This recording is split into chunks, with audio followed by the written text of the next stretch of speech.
Hello दोस्तों, कैसे हो आप सब। Welcome back to job university में। प्रकाश। एआईएटीसी के एग्जाम्स रिलेटेड बहुत सारे कैंडिडेट्स पूछ रहे थे कि सर प्रीवियस ईयर में कट ऑफ क्या गई थी और इस बार जो एग्ज़ाम होने वाला है उसमें एक्सपेक्टेड कट ऑफ क्या जा सकती है। तो इस बार जो एग्ज़ाम होगा यानी कि अभी 2022 में जो एग्ज़ाम होगा उसकी कट ऑफ क्या जा सकती है, ये तभी बताया जा सकता है जब एग्ज़ाम ओवर हो जाएगी, क्योंकि तभी पता चलेगा कि एग्ज़ाम का जो लेवल था वो किस टाइप का था। बहुत टफ लेवल के क्वेश्चंस दिए गए थे या फिर इजी लेवल के क्वेश्चन दिए गए थे, क्योंकि इजी लेवल के क्वेश्चंस अगर देखने को मिलेंगे, इजी लेवल अगर मिलता है तो ऑब्वियसली कट ऑफ हाई जाएगा। और अगर जो लेवल है एग्जाम का ही लेवल अगर टफ रहता है, बहुत ज़्यादा हार्ड क्वेश्चंस पूछ दिए जाते हैं, तो फिर जो कट ऑफ रहेगा वो थोड़ा कम जाएगा।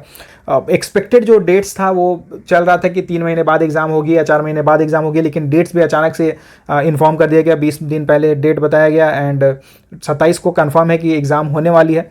हालांकि इसके रिगार्डिंग अभी एडमिट कार्ड नहीं आया है। एडमिट कार्ड में भी 1-2 दिन में आपको देखने को मिलेगी, लेकिन एडमिट कार्ड जिस दिन भी आती है तो कंफर्म हो जाएगा कि 27 को ही एग्जाम होने वाला है। तो उसके अकॉर्डिंग ही आप तैयारी करते रहो, प्रिपरेशन करते रहो। अगर बात करें प्रीवियस ईयर की कट ऑफ की, यानी कि 2021 में क्या कट ऑफ गई थी, तो यहाँ पे जैसा कि आप देख सकते हो, देखिए होता क्या है कि यहाँ पहले आपको कंप्यूटर बेस्ड टेस्ट देना होता है। कंप्यूटर बेस्ड टेस्ट में एक कट ऑफ रिलीज की जाती है, उसके बेसिस पे सीबीटी में आप जो भी मार्क्स स्कोर करते हैं उसके बेसिस पे कट ऑफ रिलीज की जाएगी। एंड फिर आपको डॉक्यूमेंट वेरिफिकेशन के लिए कॉल किया जाता है एंड वॉइस टेस्ट के लिए कॉल किया जाता है। Document verification and voice test दोनों सेम डे में होगा।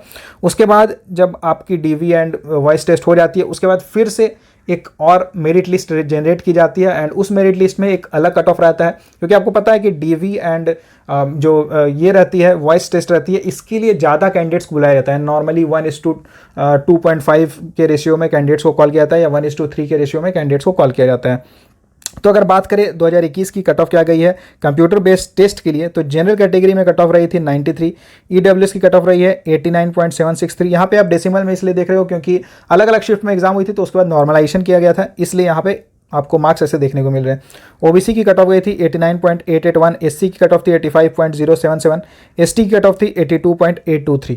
और अगर बात करें फाइनल कट ऑफ की, यानी कि डीवी एंड वॉइस टेस्ट होने के बाद, डीवी तो हालांकि उसमें तो कोई मार्क्स नहीं दिया जाता। वॉइस टेस्ट जो होता है ना, वॉइस टेस्ट भी क्वालिफाइंग नेचर का होता है, कोई मार्क्स वगैरह उसमें नहीं दिया जाता है, बस आपको वॉइस टेस्ट क्वालिफाई करना होता है। तो जो फाइनल सिलेक्शन की जो लिस्ट बनती है, फाइनल मेरिट लिस्ट भी बनती है, वो भी आपके जो ऑनलाइन एग्जाम में यानी कि जो कंप्यूटर बेस्ड टेस्ट में जो आप मार्क्स स्कोर करते हो उसके बेसिस पे ही बनती है।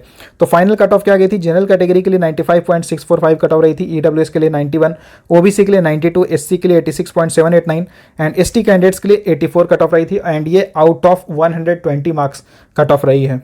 लेकिन प्रीवियस ईयर में यानी कि 2021 में जो एग्जाम हुई थी उसमें केवल 250 की अप्रॉक्स वैकेंसीज थी। इस बार 400 वैकेंसीज निकली हुई, तो उसके कारण कट ऑफ थोड़ी कम जाएगी। ऐसा नहीं कि बहुत कम जाएगी, लेकिन हाँ पिछली बार जो कट ऑफ हुई थी उससे थोड़ी कम कट ऑफ जाएगी। तो आपके सिलेक्शन के चांसेस बहुत ज़्यादा रहेंगे अगर आप लगातार मॉक टेस्ट देते हो और अच्छे से प्रिपरेशन करते हो। सो ये थी एआईएटीसी की कट ऑफ। इससे जुड़ा आपका कोई सवाल रहता है तो आप मुझे कमेंट करके पूछ सकते हो। वीडियो को लाइक जरूर करना, ज़्यादा से ज़्यादा शेयर करना। अगर आप इस चैनल पर नए हो तो चैनल को सब्सक्राइब जरूर कर लेना। Thank you.